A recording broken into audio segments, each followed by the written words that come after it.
अब महाराष्ट्र से आपको यूपी लेकर चलते हैं, जहां लोकसभा की 3 और विधानसभा की 7 सीटों पर उपचुनाव के नतीजे आ गए हैं। यूपी के आजमगढ़ और रामपुर लोकसभा सीट पर बीजेपी ने कब्जा कर लिया है। आजमगढ़ में भोजपुरी सुपरस्टार और बीजेपी उम्मीदवार दिनेश लाल यादव निरहुआ ने जीत हासिल की, तो आजम खान के गढ़ यानी रामपुर में बीजेपी के घनश्याम लोधी ने जीत का परचम लहराया।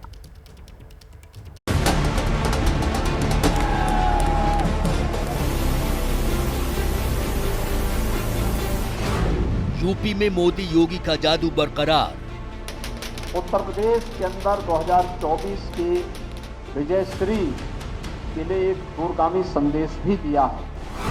आजम अखिलेश के गढ़ में खिला कमल। कुछ लोगों को लगता था कि ये वोट तो हमारी बपौती है, इस वोट पर तो हमारा जन्मसिद्ध अधिकार है, ये वोट तो कोई हिल ही नहीं सकता, ये तो हमारा गढ़ है। वो गढ़ गड्ढे में चला गया। रामपुर सीट पर बीजेपी की बड़ी जीत। तो हमारे जो नेता हैं और जो हमारे कार्यकर्ता हैं, पार्टी के जो वर्कर हैं, है ना, उनकी जीत का ये कमल खिला है आज। आजमगढ़ में बिहारे अखिलेश के उम्मीदवार।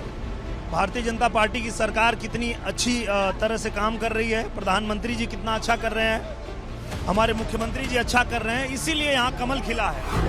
डबल इंजन की सरकार, अखिलेश की दोहरी मार। मैं पार्टी के राष्ट्रीय अध्यक्ष जी का, पार्टी की लीडरशिप का, आजमगढ़ की लीडरशिप का आभार व्यक्त करता हूं, धन्यवाद देता हूं कि उन्होंने मुझे इस लायक समझा। साथ ही साथ अफसोस जाहिर करते हुए पार्टी से क्षमा मांगता हूं कि पार्टी की उम्मीदों को पूरा नहीं कर पाए। जिस रामपुर और आजमगढ़ में मुलायम, अखिलेश और आजम खान की तूती बोलती थी, वहां अब बीजेपी राज करेगी। आजमगढ़ और रामपुर लोकसभा सीट पर हुए उपचुनाव में बीजेपी ने समाजवादी पार्टी को जोरदार पटखनी दी है। रामपुर में बीजेपी के घनश्याम लोधी ने समाजवादी पार्टी के आसिम रजा को 42,192 वोटों से हरा दिया, जबकि आजमगढ़ में बीजेपी के दिनेश लाल यादव निरहुआ ने समाजवादी पार्टी के धर्मेंद्र यादव को 8,679 वोटों से मात दी। इस कामयाबी से रामपुर, आजमगढ़ से लेकर लखनऊ तक बीजेपी जीत की होली खेल रही है। प्रधानमंत्री मोदी जी के नेतृत्व में गांव, गरीब, किसान, नौजवान, महिलाएं और समाज के प्रत्येक तबके के हितों के लिए जो कार्य किए गए हैं, वह कार्य जनता जनार्दन ने हाथों हाथ लिए हैं। पीएम मोदी ने भी रामपुर और आजमगढ़ में बीजेपी की जीत पर ट्वीट किया। आजमगढ़ और रामपुर उपचुनाव में जीत ऐतिहासिक है। ये केंद्र और यूपी में डबल इंजन सरकारों के लिए व्यापक पैमाने पर स्वीकृति और समर्थन का संकेत देता है। समर्थन के लिए लोगों का आभारी हूं। मैं पार्टी कार्यकर्ताओं के प्रयासों की सराहना करता हूं। अपने आजमगढ़ रामपुर की लोकसभा, महत्वपूर्ण लोकसभा की जीत आदरणीय मोदी जी, योगी जी की लोकप्रियता है, कार्यकर्ताओं की परिश्रम की पराकाष्ठा है और जनता जनार्दन का आशीर्वाद है। बीजेपी भले ही लोकसभा उपचुनाव में मिली जीत को ऐतिहासिक बता रही हो, लेकिन आजम खान अभी भी हार मानने को तैयार नहीं। कह रहे हैं कि उनके वोटरों को वोट ही नहीं डालने दिया गया। चुनावी नतीजे कहाँ है? चुनाव था ही कहाँ? इसे ना आप चुनाव कह सकते हैं, ना चुनावी नतीजे कह सकते हैं। 900 वोट का पोलिंग स्टेशन और 6 वोट, 500 का पोलिंग मोहल्ला मुसलमानों का 1 वोट। आपको बता दें कि रामपुर की सीट आजम खान के इस्तीफे के बाद खाली हुई थी और अखिलेश ने विधानसभा चुनाव लड़ने के लिए आजमगढ़ सीट छोड़ी थी। लेकिन अब जो नतीजे आए हैं वो इस बात का भी इशारा है कि उत्तर प्रदेश की राजनीति में यादव परिवार और आजम खान का वर्चस्व टूट रहा है। यही नहीं, इसे 2024 के लोकसभा चुनाव का ट्रेलर भी माना जा रहा है। इस जीत से योगी ने 4 साल पहले गोरखपुर और फूलपुर की उस हार का भी बदला ले लिया है, जब सीएम बनने के बाद उनकी और उप मुख्यमंत्री बने केशव प्रसाद मौर्य की फूलपुर लोकसभा सीट पर समाजवादी पार्टी और उसके समर्थक वाले उम्मीदवार ने कब्जा कर लिया था।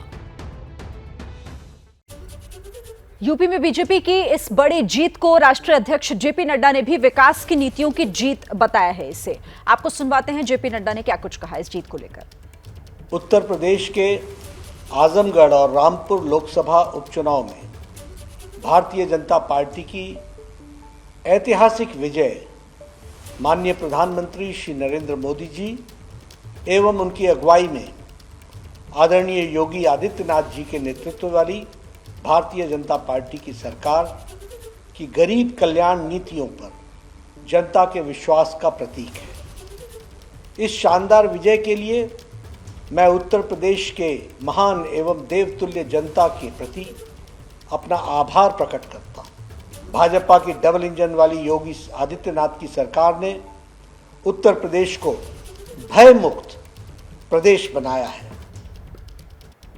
और इस खबर पर बातचीत करने के लिए सीधे रुख कर लेते हैं हमारे सहयोगी इस वक्त हमारे साथ जुड़ गए संजय त्रिपाठी।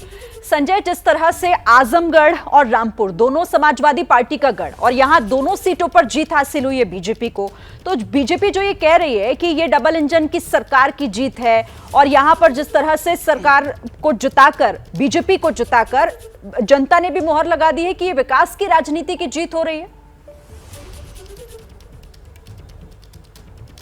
बिल्कुल शिरीन, और उत्तर प्रदेश के लिए बार बार ये कहा जाता है कि दिल्ली की सत्ता, केंद्र की सत्ता का रास्ता उत्तर प्रदेश से होकर गुजरता है। 80 लोकसभा सीटों वाला प्रदेश है। ये उपचुनाव था मात्र 2 सीटों पर, लेकिन एक बड़ा मैसेज है सन 2024 के लिए कि जिस तरह से 2 लोकसभा सीटों पर भारतीय जनता पार्टी की जीत हुई और ये 2 लोकसभा सीटें सामान्य सीटें नहीं थी, ये समाजवादी पार्टी का गढ़ रही है। मैं एक एक सीट पर बात करूंगा। पहले मैं आजमगढ़ की चर्चा करता हूं। आजमगढ़ में 18.5 लाख से ज़्यादा वोटर हैं और आज जो निरहुआ की जीत हुई है वो 8,679 वोटों से जीत हुई है। बहुत मामूली वोट हैं, लेकिन मैसेज बहुत बड़ा है। ट्रायंगुलर फाइट हुई, 3 लोगों के बीच में लड़ाई हुई और आखिरकार निरहुआ ये सीट निकाल ले गए। दूसरी सीट है रामपुर। रामपुर आजम खान का गढ़ माना जाता था और आजम खान से ये गढ़, उनका किला जो है वो भारतीय जनता पार्टी ने भेद दिया। 42,000 से ज़्यादा वोटों से घनश्याम लोधी की जीत हुई है। ये कहीं ना कहीं एक बड़ा व्यापक संदेश है कि नहीं, अब विकास की बात होगी। अब सबका जिस तरह का भारतीय जनता पार्टी का नारा है ना वो कि सबका साथ, सबका विकास, सबका विश्वास, उस पर वोट पड़ेगा। उसी के तहत दोनों की दोनों सीटें जो समाजवादी पार्टी के पास थी अब भारतीय जनता पार्टी के पास हैं। तो कहीं ना कहीं जो जातीय समीकरण होते थे वो बदल रहे हैं, समीकरण भी बदल रहे हैं और एक ये नया जो समीकरण है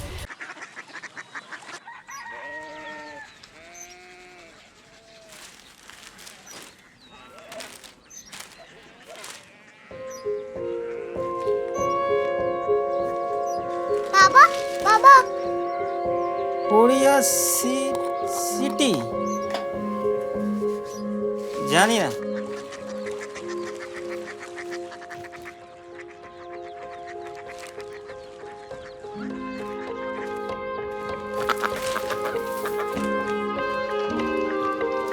कोरिया सिटी? हाँ।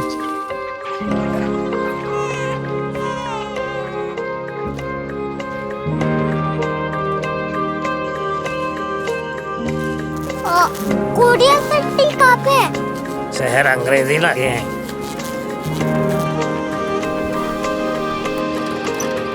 Korea city.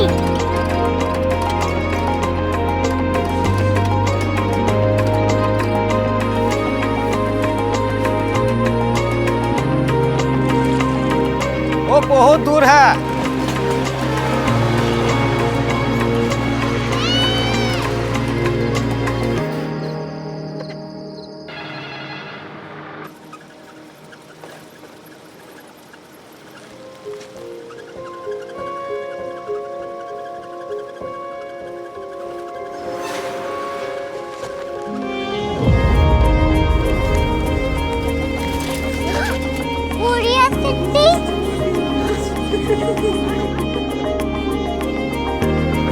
दुनिया कुछ लोग बड़े होते हैं। कोरिया सिटी कहाँ है? प्रोफेसर साहब को पता होगा। हो, ये छोटा वाला ग्लोब लगता है और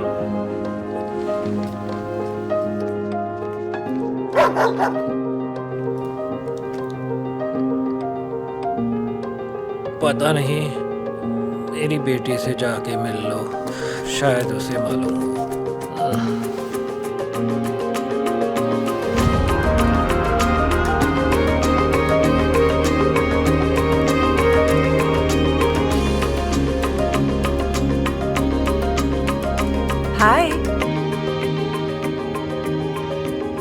बाबा ने भेजा है। Come here. Korea city. Korea city नहीं, क्यूरियोसिटी। वो क्या? That's what brought you here? जो तुम्हें यहाँ तक ले आया। क्यूरियोसिटी।